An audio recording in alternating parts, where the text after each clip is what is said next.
क्रियान्वित करो, सबका पैसा वापस करो, लेकिन नहीं हो पा रहा कानून क्रियान्वित। क्यों नहीं हो पा रहा? जैसा मैंने बताया कि तमाम सांसद, विधायक, बड़े अधिकारी या तो ठग हैं या ठगी का शिकार बन के उन्होंने किसी और को ठग लिया है, तो उनको फर्क नहीं पड़ता। अगर किसी सांसद के 2-4 लाख रुपए ठग ले कोई तो उसे फर्क पड़ रहा है, वो 100 लोगों से और ठग लेगा। लेकिन आपको फर्क पड़ जाएगा गरीब आदमी को अगर कोई आपसे 10,000 भी ठग ले तो कोई भी आपकी बात को सुनने को राजी नहीं है। बट्स एक्ट बन जाने के बाद भी 20 राज्यों में जा चुके हैं हम, 200 से ज्यादा जिलों में सभाएं की हैं, कितनी बार गिरफ्तारी दे दी, कितने ही ज्ञापन, और 2-3 बार तो हमने प्रधानमंत्री का घेराव भी कर लिया है। ऐसा नहीं है कि हमने घेरा नहीं। अभी पिछले दिनों 25 नवंबर को संसद घेरी थी हमने, धुलाई अभियान किया था। पूरे देश भर में 1 सितंबर से अनिश्चितकालीन सहयोग आंदोलन चल रहा है। उसके बाद एक और कानून आ गया है आपके पक्ष में, ये भारतीय न्याय संहिता 2023, उसकी एक धारा है 111 तो फांसी वाली है सर, वो BNSS की बात कर रहा हूँ, जो उसकी धारा 107 है। वो जिला मजिस्ट्रेट को ये पावर देती है कि किसी के साथ कोई ठगी की घटना हुई है तो जिले का जो DM है वो 60 दिन के अंदर अंदर आपका जमाधन वापस करे। उसमें भी ये प्रोविजन किया गया है। लेकिन किसी भी ऐसी धारा को, ऐसे कानून को ये सरकार क्रियान्वित नहीं करना चाहती, उसकी अनुपालना नहीं करना चाहती जिससे आप लोगों को लाभ हो।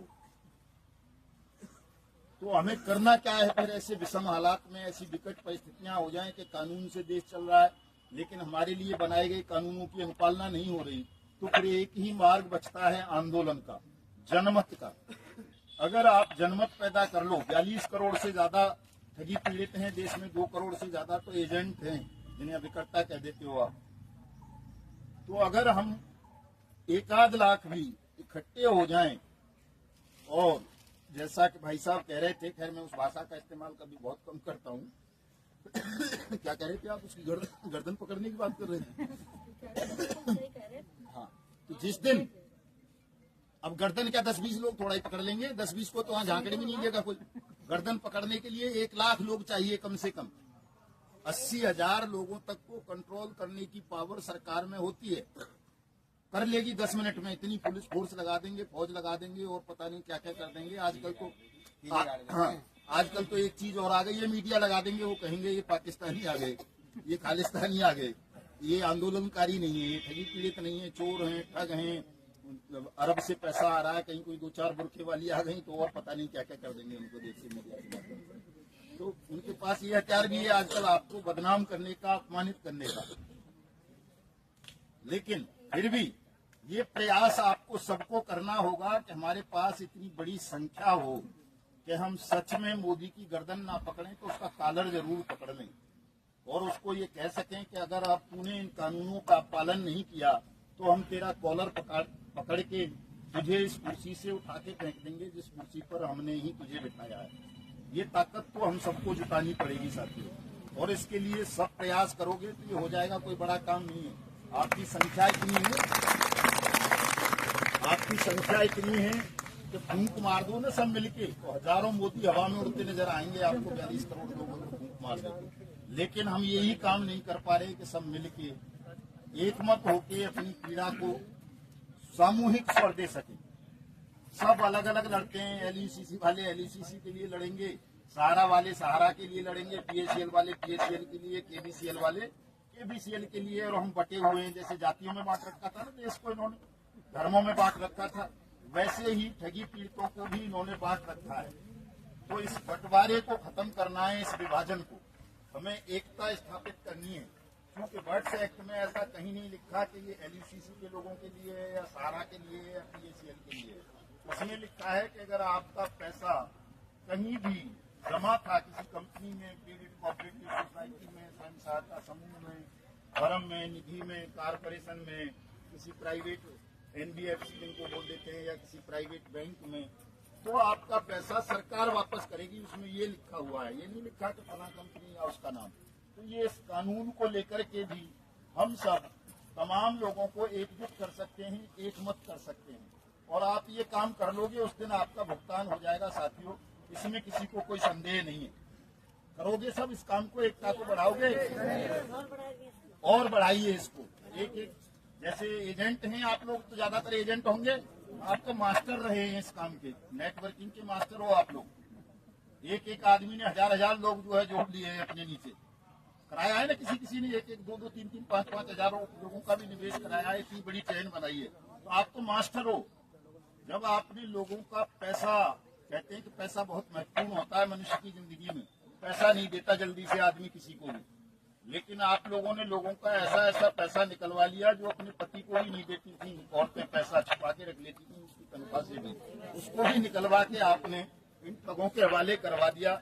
इतनी बढ़िया कला आप लोग जानते हो, लेकिन अब भूल गए हो तनाव में आके।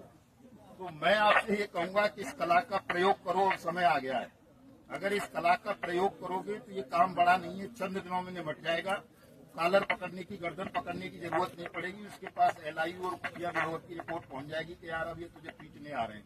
कॉलर पकड़ने की बात कर रहे थे वहाँ फरुखाबाद में, गर्दन पकड़ने की बात कर रहे थे, इनका पैसा दे दे। जब खुफिया विभाग की रिपोर्ट जाएगी उसी दिन आदेश कर देगा, क्योंकि पैसा सारा उसी के पास है, चाहे वो ED के मार्फत हो, CBI के मार्फत हो या किसी और मार्फत, सारा पैसा सरकार के पास है। जब उसकी एजेंसी से रिपोर्ट देंगी कि इनका पैसा दे दे, नहीं तो ये तेरा कॉलर पकड़ेंगे। और इनका नेता मदन लाल आजाद यूं भी कहता है कि बांग्लादेश से बुरी हालात बना दूंगा, भागने नहीं दूंगा थैला उठा के।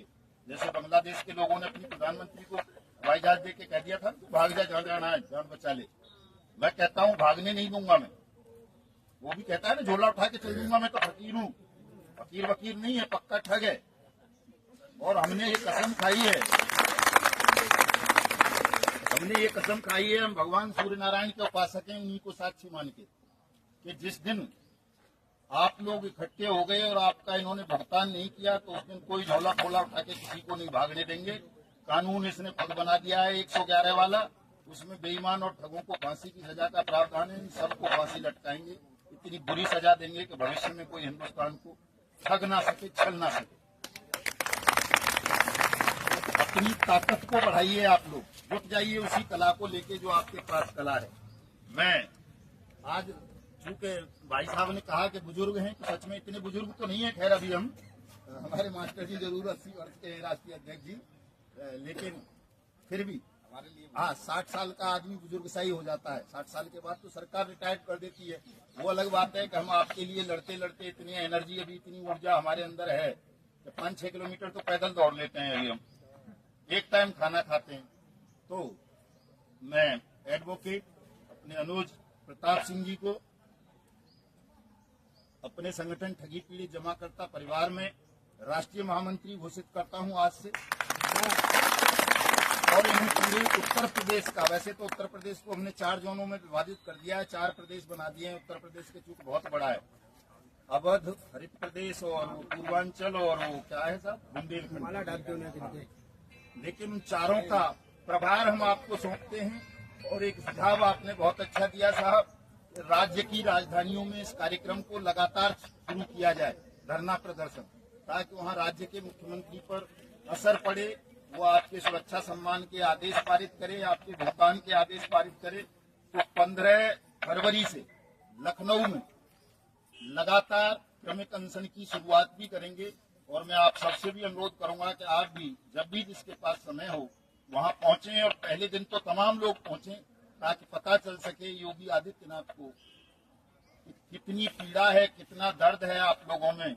और अगर आपने उस पीड़ा को, उस दर्द को नहीं सुना तो कल यही पीड़ा आग में बदल जाएगी, यही दर्द लोगों की क्षोभ में बदल जाएगा। और जब लोगों को गुस्सा आएगा तो तुम्हारे शासन को मिट्टी में मिला देंगे। तो तमाम साथी भाई प्रताप सिंह की जिंदाबाद के नारे लगाइए। मैं स्वागत करता हूँ।